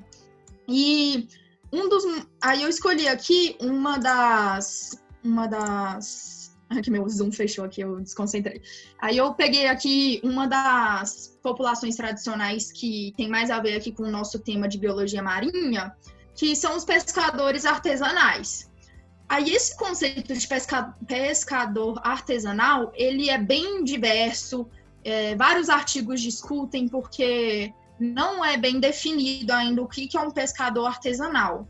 Mas aí aqui eu vou me basear os pescadores artesanais sendo aquelas pessoas, porque existem muitas pessoas que são assim, que são pescadores, que vivem de subsistência, extraem os recursos da natureza de maneira sustentável e são de pequena escala. Então, é esse pescador que eu estou pensando aqui, porque existem as exceções, existem aqueles que degradam. Então, esses pescadores, eles vão pescar sem pensar na venda e exportação em grande escala, vão pescar apenas para o consumo da própria família e vendas em mercados locais. E apesar de existirem os pescadores artesanais que exportam e degradam o meio ambiente, existem esses outros que a gente tem que levar em conta. E não é justo tirar esses outros de suas terras, e eles que também são ameaçados por muitas outras coisas muitas outras atividades do contexto urbano industrial e desmatamento, sendo que eles já estão ali pescando, tipo, tranquilos, apenas para a família e para a população local, e eles não estão impactando na natureza, então não é justo que eles percam seus direitos. E esses pescadores, eles também têm uma relação intrínseca e direta com a natureza. Porque eles vão depender dela, né, como todas as outras populações, para extrair seus recursos e sobreviver. Então, eles dependem desse bom funcionamento. Então, por depender da natureza para sobreviver e estarem ali há muito tempo, eles têm uma relação direta e eles acabam desenvolvendo conhecimentos específicos e importantes. Por exemplo, eles sabem muito mais sobre as fases da lua, as fases da maré do que eu, por exemplo, que eles estão vivendo lá o tempo todo. E eles vão... Porque é as fases da lua e a maré que vão interferir na pesca, da qual eles dependem. E eles também sabem quais as épocas do ano são melhores pescar. Eles reconhecem tem uma pesquisa lá, de mais de 500 nomes de espécies de peixes, sabem identificar, então eles têm um conhecimento muito grande. Eles sabem quando... Eles não querem que os estoques das espécies acabem, porque eles precisam continuar tendo seu sustento. Então, eles vão saber as áreas de reprodução e as épocas reprodutivas, porque aí eles não vão pescar lá. Também tem o conhecimento de onde existem indivíduos jovens, porque aí eles também não vão fazer a atividade de pesca nessas regiões. Claro, como sempre, tem as exceções, mas existem essas pessoas que têm esse conhecimento. E eles também fazem uma alternância, nossa, tem muitos artigos que falam isso, que eles fazem uma alternância entre locais de pesca, para não impactar de uma maneira muito intensa em só um local, eles vão variando. E isso tudo mostra que eles conservam a natureza. E tem uma frase lá muito legal, que não só nessa questão do mar, mas do ambiente costeiro. O pescador, ele fala assim que a mata é importante porque ela segura a areia. Então, isso mostra que ele sabe que não é bom desmatar o ambiente costeiro, porque a mata vai segurar a areia e ele depende dessa mata ali para ele conseguir viver, porque ele precisa daquela estrutura com um alicerce muito bom para ele viver ali, usar aquele ambiente como abrigo. Então, finalizando, gente... corri bastante, a gente observa, então, que essas populações, elas têm direito de viver onde elas vivem, porque elas estão ali há anos, e elas não estão degradando o ambiente. Quem degrada são outras atividades. E elas, infelizmente, são ameaçadas, principalmente em relação à cultura, história e conhecimento, que são muitas vezes desvalorizados, mas, na verdade, eles são pessoas sábias. E essa frase que eu já falei 1000 vezes aqui durante a minha fala, que essas pessoas, elas vão precisar da natureza funcionando, que os ecossistemas estejam funcionando normalmente para elas conseguirem também viver. Então, elas não vão degradar. Então, essas populações tradicionais, elas têm conservado faz anos, e é delas que a gente tem que tirar um modelo para espelhar a gente precisa de nos espelhar para fazer o manejo e retirada de recursos adequados da natureza, se espelhando nessas ações que essas populações tradicionais têm. Então, é isso. Eu vou olhar as perguntas aqui. Mari, só te avisando, a gente tem 5 minutinhos, a sala vai fechar de novo. Eu não sei quantas perguntas você vai conseguir responder, ou se você quiser abrir uma nova sala por mim, e eu tô com tempo sobrando, não sei vocês. Pois é, gente, pelo menos quem tá aqui até agora, a gente já conseguiu fazer bastante, né? Já conseguiu discutir bastante. Eu acho que eu tô tranquila para responder as perguntas, então eu vou responder todas. Quem quiser ficar aqui, pode ficar. Eu só vou pedir aqui, eu já vou finalizar antes de responder as perguntas. Vou só compartilhar minha tela, porque eu quero mostrar uma coisa para vocês antes, porque caso alguém queira sair e não ouvir as perguntas, né, porque sempre acontece. Então, aqui tá minha tela. Só uma coisa, gente, lembra que eu falei da revista? Aí eu queria finalizar aqui falando que a gente depende, todos nós da Bioicos, no Instituto Bioicos, a gente trabalha voluntariamente. Só que algumas partes do Instituto depende de verba financeira. E a revista é uma dessas partes, que a gente precisa de manter a revista, manter o site, que tudo tem uma taxa. E aí a gente lançou essa proposta de financiamento coletivo com a Catarse. Você vem aqui no site, quero ser um apoiador, eu já abri aqui. Aí aqui tem a Catarse, acho que muita gente já conhece. Para a gente manter nossa revista, a gente precisa aqui, de pelo menos 1.000 por mês. Então, a gente precisa muito dessa ajuda de vocês. A gente sabe que muita gente passa dificuldade, não consegue realmente ajudar. Mas se você já pensou em ajudar, qualquer quantia vai valer muito a pena pra gente, tá bom?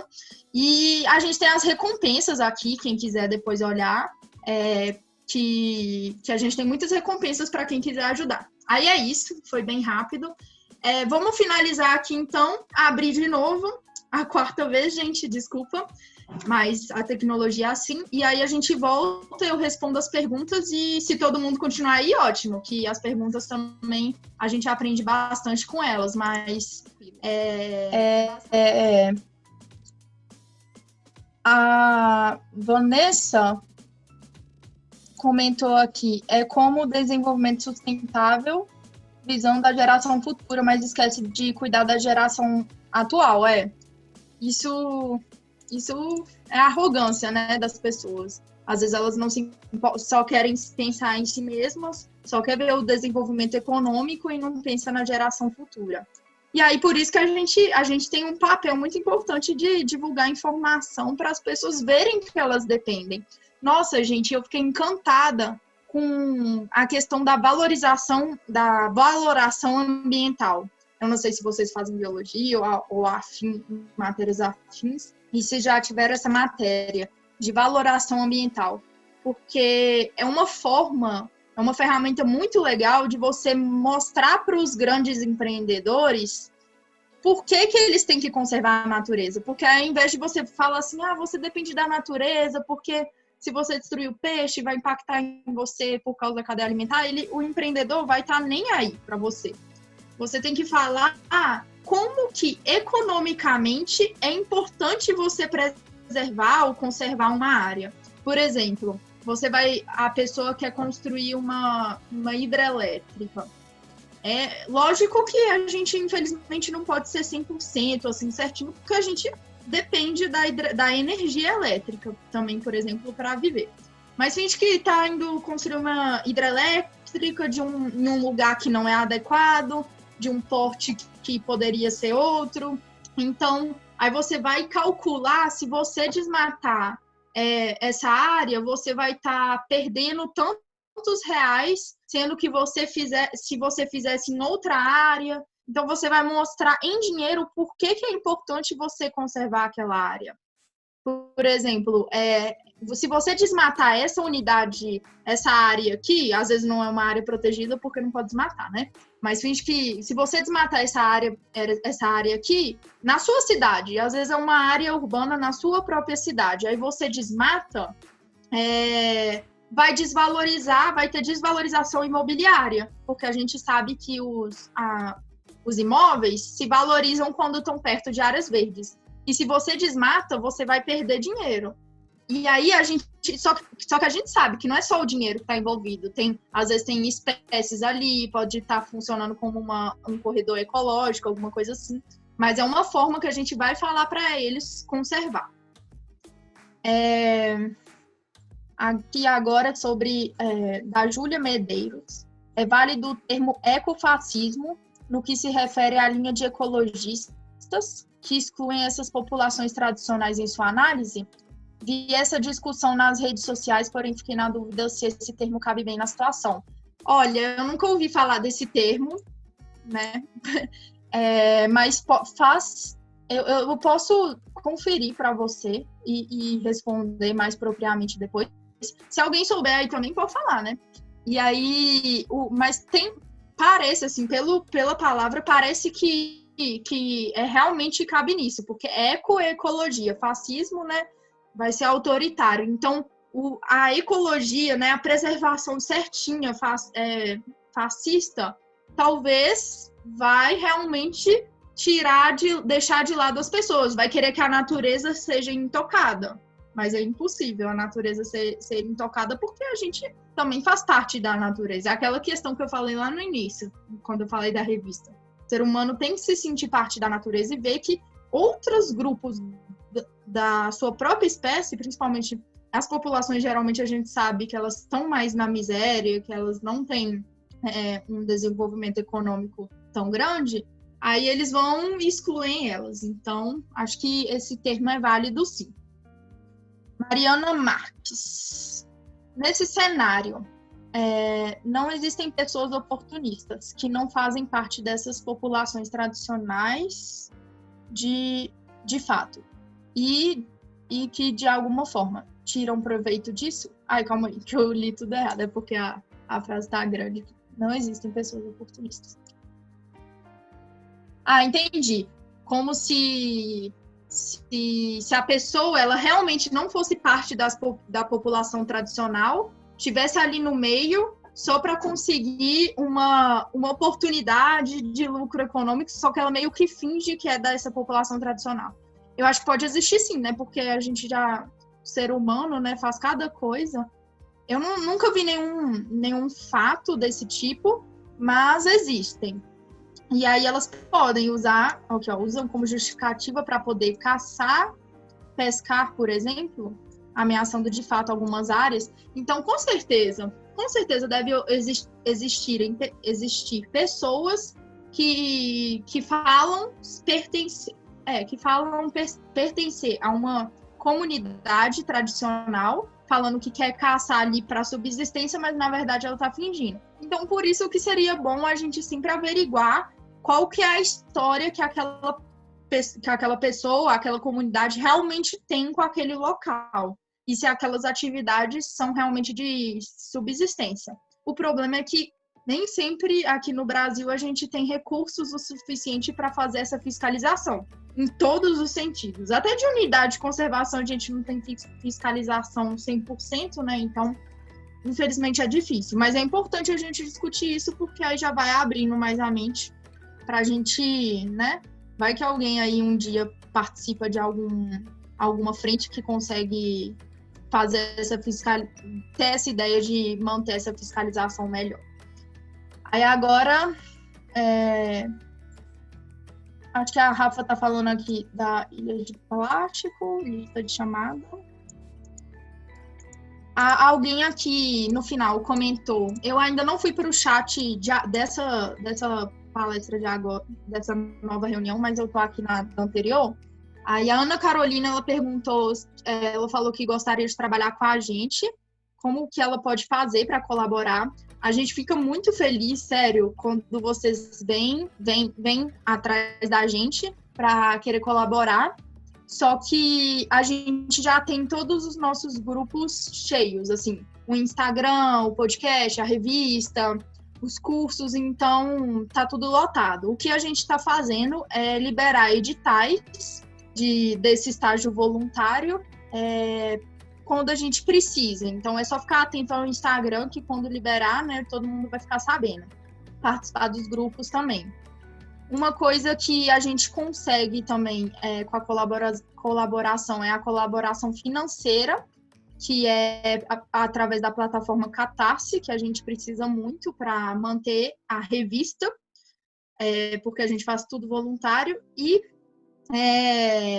mandando também artigos para a revista, vocês podem fazer. A gente mandou anteriormente o e-mail, revistabiologiamarinha@gmail.com. Vocês podem estar mandando um e-mail para lá, ou então mandar um direct para a gente.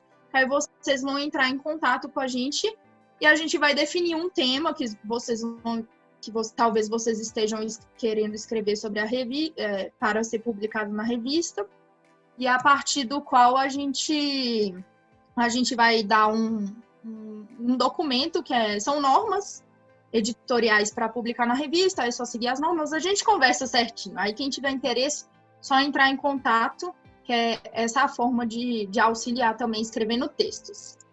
Agora eu vou passar aqui para o chat aqui da nossa reunião de agora. Ah, gente, eu vi que eu escrevi errado aqui, que eu escrevi correr, né? O Mito Moderno da Natureza Intocada, o livro. A Vanessa está falando que as empresas não cuidam do meio ambiente, estão no caminho do fracasso. O bom é que hoje em dia já tem muitas empresas que valorizam já essa parte da sustentabilidade e até fazem um marketing em cima disso. Não está errado, porque elas têm que lucrar também, né? Mas é isso. A Júlia Medeiros. Ela está falando das populações tradicionais. Que, ó, em tempos de quarentena, a prevenção contra o Covid-19 é um apelo mundial. Ficar em casa é fundamental. Em razão disso, nós, do Todas para o Mar, estão fazendo um pedido em nome de mulheres de Maracaípe e suas famílias. Para a necessidade de... Ela mandou um texto bem... aqui, ó. Ela está pedindo uma ajuda porque eu vou resumir, né, gente? Qualquer coisa vocês podem dar uma olhada no chat. Ela está pedindo uma ajuda para ajudar no sustento dessas mulheres, né, de famílias marisqueiras, artesãs, catadoras de latinhas ambulantes da Baía de Maracaípe. Ela mandou o link aí. E eu acho que é isso, gente. Alguém tem mais alguma pergunta? Eu acho que a gente tá tranquilo, né? Então tá. Eu queria agradecer em nome do Instituto Bioicos. A Júlia tá com a mão levantada, não sei se ela quer perguntar. A Júlia da Silva. Oi, Júlia. Se quiser desmutar o microfone para perguntar também. Eu tinha uma dúvida, na verdade, eu queria saber um negocinho. Pode. Eu queria saber, agora é meio que o contrário do que os ecologistas, né, vidrados pensam, né, os anti-humanos. Era uma dúvida que eu tenho, na verdade, mais ou menos a ver com evolução, porque eu me pergunto bastante se todos esses processos de recuperação de espécies, de impedimento da extinção dessas espécies, isso incluindo todos os animais, todas as espécies, na verdade, fauna e flora, eu queria saber se a gente interferindo nesse processo, a gente ajudando, entre aspas, as espécies a sobreviverem a todas as mudanças que estão acontecendo no mundo, se isso seria, na verdade, ruim, porque a gente está, como posso dizer, atrapalhando a evolução, sabe? A seleção natural. Uhum. Não, eu já pensei nisso também. Tipo, às vezes o que a gente está fazendo é só seleção natural e deixa as espécies para lá, né? Mas eu acho que o problema é a ação antrópica, porque a gente está destruindo as espécies, sendo que elas tinham o direito de estarem desenvolvendo ali. Elas estão sendo adaptadas de acordo com o clima, de acordo com outras relações ecológicas que tem com outras espécies, mas o problema é quando o ser humano atinge de forma muito intensa e rápida. Aí eu acho que aí já não é válido, por isso que a gente tem que, né, melhorar essas nossas ações. Se alguém quiser acrescentar alguma coisa. Pode. A gente tem que perceber a questão da seleção natural aí nesse caso, porque a evolução, as adaptações das espécies, elas ocorrem em cerca de milhares, milhões de anos, né? E as mudanças que estão acontecendo agora, elas são muito rápidas, né? Justamente por serem mudanças causadas por ações antrópicas. Então, assim, eu acredito que a nossa interferência em relação a isso é uma forma de mitigar esses impactos que elas estão sofrendo devido a essas ações. Então, eu acredito que seja melhor a gente tentar mitigar isso do que a gente só simplesmente deixar pensando que a gente está influenciando na seleção delas, entendeu? Então, acho que a gente, nesse ponto, a gente tem que pensar em relação ao tempo, porque se não tivesse nada acontecendo em relação à poluição, a mudanças antrópicas nesse sentido, as coisas iriam fluir no tempo evolutivo das espécies mesmo. Só que como a gente está impactando diretamente isso, então a gente tem de alguma forma fazer alguma coisa para não ser tarde demais, entendeu? Certo. Ótimo. Obrigada, gente. Então, acho que a gente finaliza por aí. Então, a gente está à disposição no Instagram, se alguém precisar de alguma coisa. E é isso. A gente agradece o bate-papo Quarentena. E, em nome do Instituto Bioicos, a gente também está agradecendo. Tá bom? Obrigada, gente. Valeu, pessoal. Boa tarde a todos aí. Boa quarentena. Cuidem-se. Temos tempo agora para pensar e refletir aí. O que nós vamos fazer depois da quarentena. Valeu. Tchau, gente. Gente, Obrigada, só mais uma lembrando, vez. deixa eu só dar uns recadinhos antes de todo mundo sumir aqui. Lembrando que a gente tem que. A gente, né? Quem veio e não preencheu ainda a lista de chamada, preencha, senão vocês não vão conseguir receber o certificado. E eu tinha uns recadinhos, porque tem bastante gente aqui que não conhece o Quarentena, né? Que é um projetinho voltado principalmente a essa quarentena, né? Por causa do nome. Com o principal objetivo de a gente conseguir engajar e divulgar, né, mais um pouquinho do movimento ambientalista, por meio da divulgação da preservação ambiental, da divulgação científica e também da cidadania. E a gente está fazendo papos 5 vezes por semana. Então, a gente tem papo no mínimo 5 dias pela semana, então vai segunda, terça, quarta, quinta e sexta. Essa semana também tá rolando, eu vou passar aqui no chat para quem quiser entrar no bate-papo lá do WhatsApp, onde eu também mostro calendário semanal e tudo mais. Então, quem se interessar, por exemplo, amanhã é Dia da Terra, a gente vai ter um papo sobre permacultura urbana, então vai indo. E eu acho que a grande estrela dessa semana que a gente vai ter é o Dr. Gilvan Sampaio, do INPE. Ele é coordenador dos departamentos de meteorologia do INPE. E ele vai dar uma mega lona pra gente quinta-feira. Então, quem tiver interessado, corre lá que vai ser bacana, beleza? Eu vou passar aqui o WhatsApp. E só lembrando de novo, não esquecerem de preencher o link da lista de chamada, fechou? E é isso, gente. Era só isso que eu tenho para fazer e agradecer demais o Instituto Bioicos. Vocês foram incríveis. Eu acho que o trabalho de divulgação científica de vocês é maravilhoso. E eu sou baba-ovo mesmo de divulgadores científicos. Eu acho que vocês fazem um trabalho assim excelente, porque tira aquele estigma de elitista, né, da academia. Então eu acho muito importante. Eu fico muito feliz e muito grata. Obrigada mesmo, de verdade, gente. Foi incrível. E é isso, gente. Quero todo mundo apoiando a revista Biologia Marinha do Projeto Bioicos. E quem quiser, corre ler todos os artigos, que são bem legais. É uma linguagem simples, assim, acessível a todo mundo. E eu acho que é isso que é o legal da divulgação científica, fechou? Muito obrigada, gente. Eu vou fechar a sala. Se alguém tiver mais algum recado. Não, é isso. A gente que agradece. Obrigada, gente. Tchau. Muito obrigada, pessoal. Beijos. Tchau, tchau.